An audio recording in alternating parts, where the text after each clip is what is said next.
Selamat pagi anak-anak. Oleh kemurahan Tuhan kita masih beroleh kesempatan untuk beribadah bersama-sama. Meskipun di rumah masing-masing harus tetap sukacita. Nah anak-anak, sebelum kita berdoa kita nyanyikan satu lagu ya.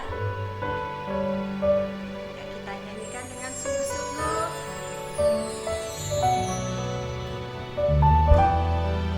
Selamat pagi Bapak, selamat pagi Yesus. Selamat pagi Bapak, selamat pagi Yesus. Selamat pagi Roh Kudus. Terima kasih atas anugerah-Mu.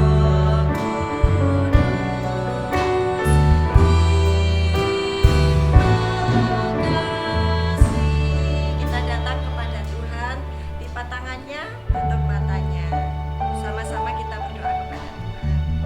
Selamat pagi Tuhan Yesus. Kembali kami datang kepada Engkau, bersekutu bersama anak-anak-Mu yang ada di rumah masing-masing. Tuhan, Engkau hadir di setiap hati kami Tuhan, sehingga kami boleh merasakan sukacita yang dari surga. Itu kami memuji, memuliakan nama Tuhan dengan penuh sukacita. Terima kasih Tuhan, terima kasih Engkau berhadirat di rumah masing-masing anak-anak-Mu yang hari ini beribadah bersama-sama melalui online. Tuhan memberkati kami semua dan kami akan memulai pujian hari ini dengan nama-Mu yang kudus, di dalam nama Tuhan Yesus Kristus. Haleluya, amin. Nah anak-anak, pagi ini anak-anak waktunya sekolah minggu lagi ya, bersama-sama. Nah, memuji nama Tuhan. Anak-anak, kalau pagi hari pernah nggak mendengar suara Tuhan? Siapa yang pernah? Suara Tuhan itu bagaimana Tante? Suara Tuhan itu yaitu firman Tuhan yang kita simpan di dalam hati kita. Jadi kita harus selalu ingat suara Tuhan, yaitu firman Tuhan mengatakan bahwa kita harus setia beribadah kepada Tuhan. Tuhan selalu menunggu kita untuk memuji nama Tuhan supaya hati Tuhan Yesus senang ya. Nah, ingat-ingat ya, anak-anak harus selalu menyimpan firman Tuhan di dalam hati anak-anak supaya kita selalu mengingat, wah hari Minggu itu waktunya hari beribadah, berarti waktunya aku memuji Tuhan. Oke, kita menyanyikan lagu Dengar Dia Panggil Nama Saya. Kita nyanyikan dengan sukacita ya.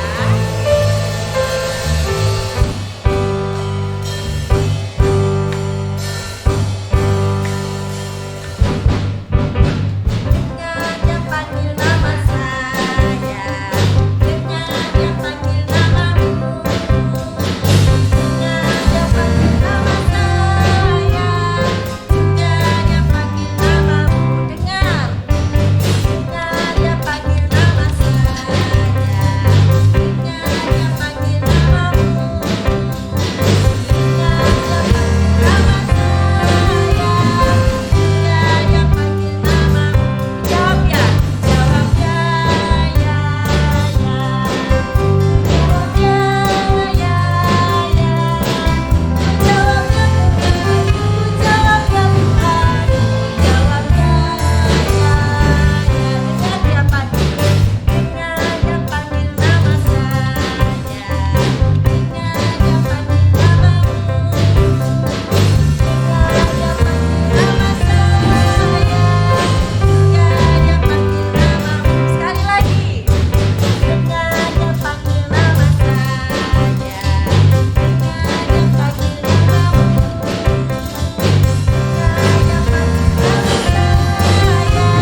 mendengar suara Tuhan, suara panggilan Tuhan, supaya kita ingat bahwa kita harus melakukan firman Tuhan. Kenapa kok harus melakukan firman Tuhan?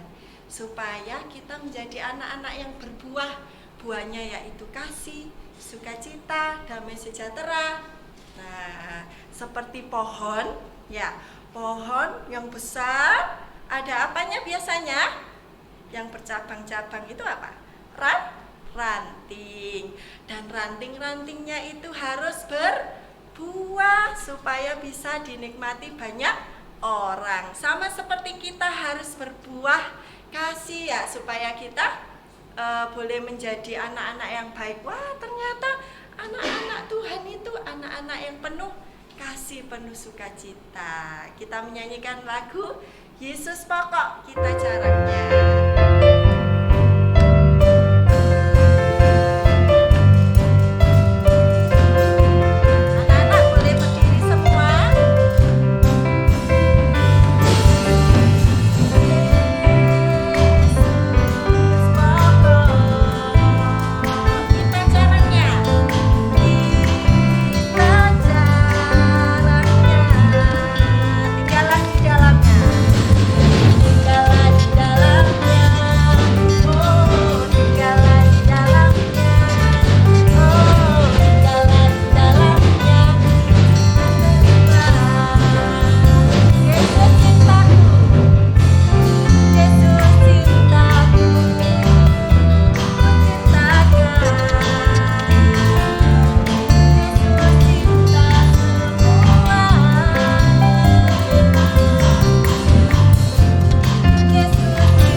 memberikan persembahan buat Tuhan. Anak-anak harus memberikan dengan sukacita karena Tuhan yang memberkati hidup kita. Kita menyanyikan lagu Tuhan adalah gembalaku, takkan kekurangan aku.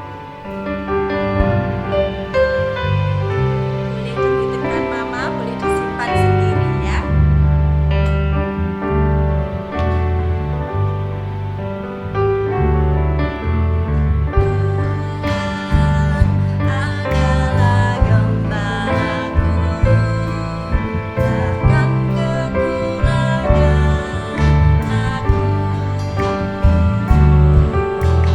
Tuhan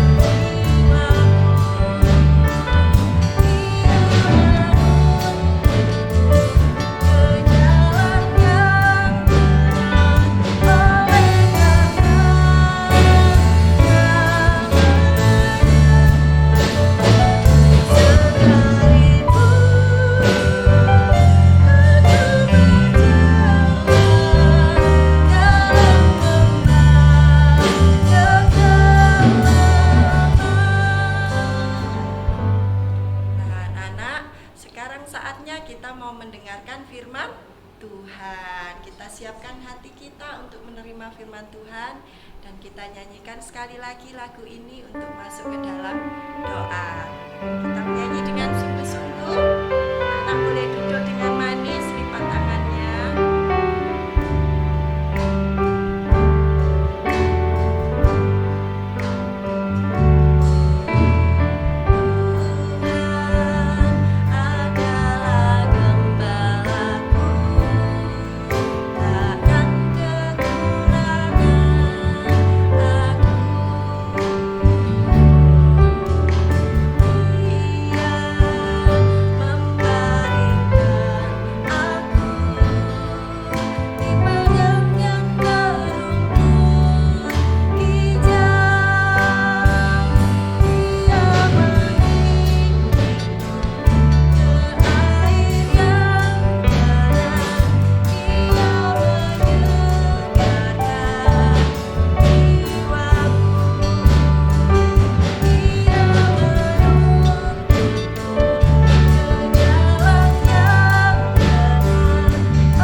Tuhan Yesus, kami sudah memuji, memuliakan nama-Mu Tuhan. Terima kasih Engkau memberikan sukacita kepada anak-anak-Mu, walaupun sampai hari ini mereka masih berada di rumah untuk beribadah bersama-sama. Terima kasih Tuhan Yesus. Dan kini saatnya kami akan mendengarkan firman-Mu. Tuhan, urapi kami semua, buka hati anak-anak-Mu untuk dapat mendengar firman-Mu dan dapat tertanam di dalam hati kami. Terima kasih Tuhan, urapi juga yang akan menyampaikan firman Tuhan, sehingga Roh Kudus-Mu tercurah kepada kami semua. Terima kasih Tuhan, dan biarlah firman-Mu dapat berbuah di dalam hati anak-anak-Mu. Terima kasih Bapa, kami sambut firman-Mu dengan penuh ucapan syukur di dalam nama Tuhan Yesus Kristus. Haleluya, amin. Selamat pagi adik-adik di rumah. Tentunya adik-adik di rumah sekarang merasa sehat semuanya, karena Tuhan Yesus melindungi kita semua dan menyertai kita semuanya. Nah, sebelum kita mendengarkan firman Tuhan melalui cerita animasi, adik-adik di rumah siapkan hati, pikiran, dan duduk manis. Siap mendengarkan firman Tuhan? Nah, kalau sudah siap, cerita minggu ini diambil dari kitab Yunus. Mari kita saksikan bersama-sama cerita Yunus di perut ikan.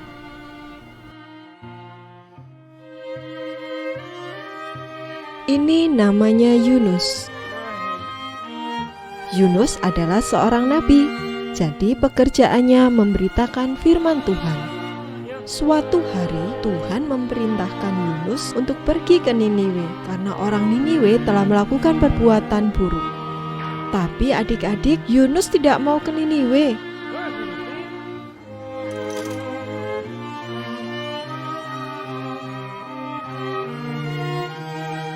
Lihat, Yunus melarikan diri dan berlayar menuju Tarsis, jauh dari hadapan Tuhan.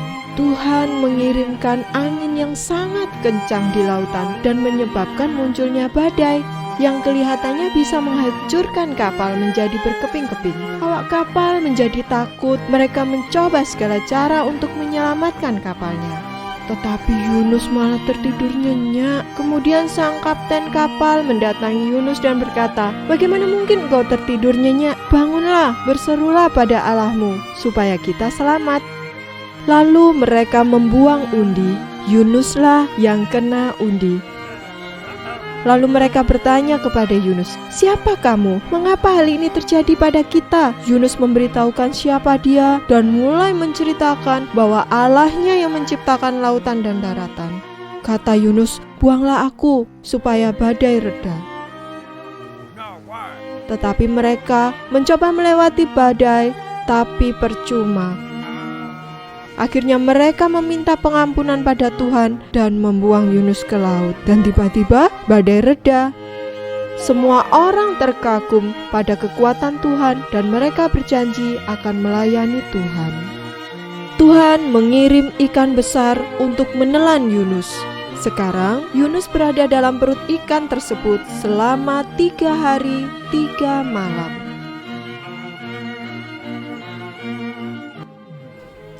Hah? 3 hari? 1, 2, 3 adik-adik. 3 hari di perut ikan. Bayangkan, Yunus berada di perut ikan selama 3 hari. Kira-kira apa yang dilakukan Yunus ya? Bagaimana perasaannya? Di sana tidak ada lampu, tidak ada seseorang pun, tidak ada tempat tidur. Bahkan perasaannya pasti gelisah, takut. Coba bayangkan kalau adik-adik yang berada di perut ikan, pasti bingung, minta tolong, teriak-teriak, tolong, tolong. Apa ada yang mendengarkan? Tidak ada satupun yang bisa mendengarkan, karena kita berada di dalam perut ikan, terus ikannya ada di dalam laut. Bayangkan, bahkan kalau ada nelayan lewat, apakah bisa mendengarkan? Tidak. Nah, apa yang dilakukan Yunus?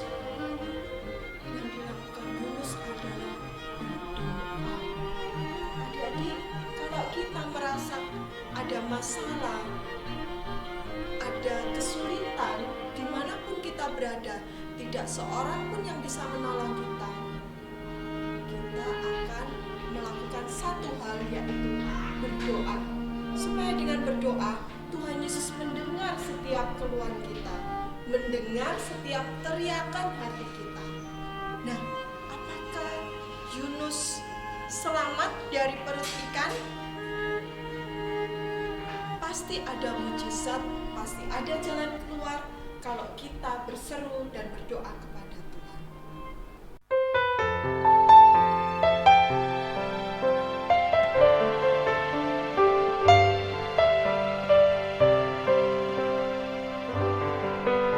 Tuhan tak pernah janji langit selalu biru, tetapi Dia berjanji selalu menyertai. Tuhan tak pernah janji jalan selalu rata, tetapi Dia berjanji berikan kekuatan. Jangan pernah menyerah, jangan berputus asa. Mujizat Tuhan ada. Jangan pernah menyerah,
Sama dengan adik-adik di rumah, kalau mengalami masalah, jangan putus asa dan jangan menyerah.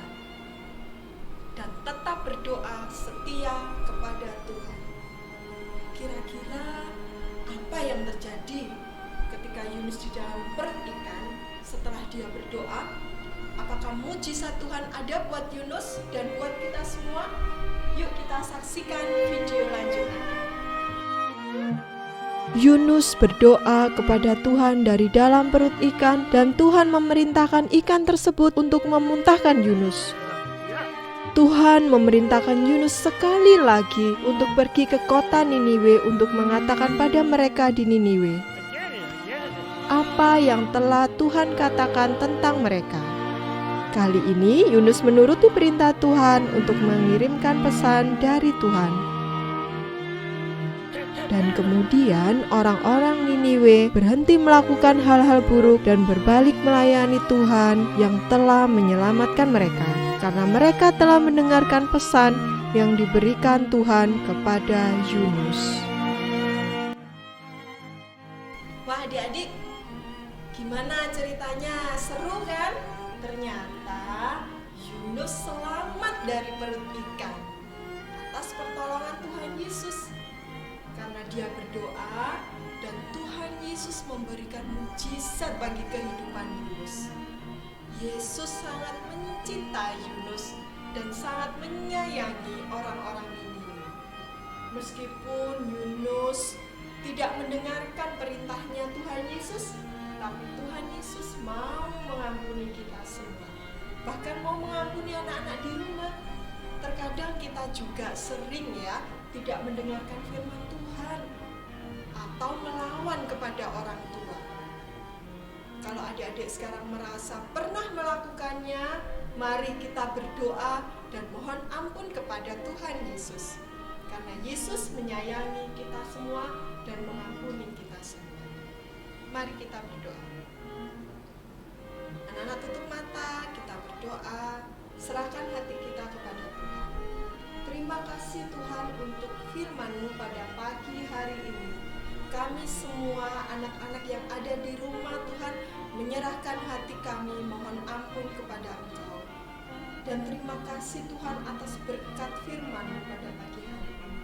Mengingatkan kami bahwa Engkau sungguh mencintai kami semua. Engkau mau supaya kami selamat ya Tuhan. Terima kasih Tuhan. Doa yang jauh dari sempurna ini hanya kami peralaskan di dalam nama Tuhan Yesus. Kami sudah berdoa dan mengucap syukur. Haleluya. Amin.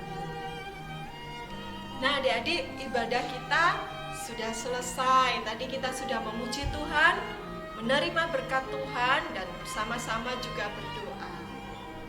Minggu depan kita bertemu lagi dengan cerita yang baru. Dan adik-adik di rumah tetap semangat ya. Tuhan Yesus memberkati kita semua. Sampai jumpa.